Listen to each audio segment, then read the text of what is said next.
Doctor BR Ambedkar Konaseema జిల్లా Mummidivaram MLA ధాట్ల Subbaraju pension పంపిణీ చేశారు. దివ్యాంగులు, వృద్ధులు, వితంతువులకు పెరిగిన సొమ్ముతో కలిపి పింఛన్లు అందజేశారు. ఉదయం 6 గంటల నుండి పింఛన్ ఇవ్వడంతో అర్హులు ఆనందం వ్యక్తం చేస్తున్నారు. రానున్న రోజుల్లో ప్రభుత్వం పేదల కోసం మరిన్ని పథకాలు అమలు చేస్తుందన్నారు.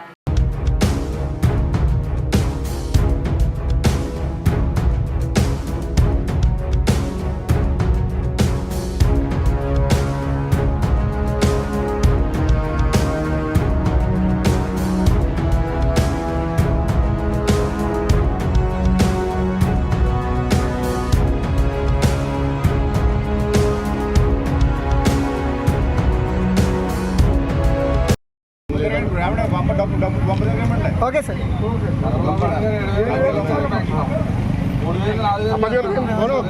రావద్దు.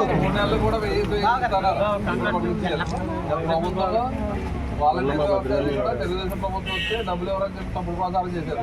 అవన్నీ వాస్తవాలు కాదమ్మా. వైఎస్ఆర్ ప్రభుత్వంలో 2,000 నుంచి 3,000 ఇస్తాను మాట ఇచ్చి లాస్ట్ 3 నెలలు ఇచ్చాడు. ఎవరేజ్ చూసుకుంటే 1,000 ఇస్తాను మాట ఇచ్చింది, 500 ఇచ్చాడు. ఎవరేజ్ చూసుకుంటా 500 రూపాయలు జగన్మోహన్ రెడ్డి మీ అందరికీ దొబ్బించాడు.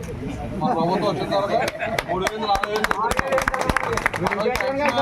చంద్రబాబు ఎవరో ఎన్టీ రామారావు గారు 35 రూపాయలు పెన్షన్ పెట్టారు.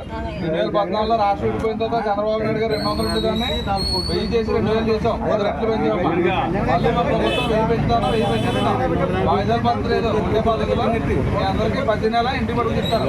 ఎందుకంటే మన ప్రభుత్వం ఇంటికి రాదని చెప్పి తప్పుడు ప్రచారం చేశారు కాబట్టి చంద్రబాబు నాయుడు గారు ఇంటికి వెళ్ళిపోతారు. మేము అందరూ చేస్తాం.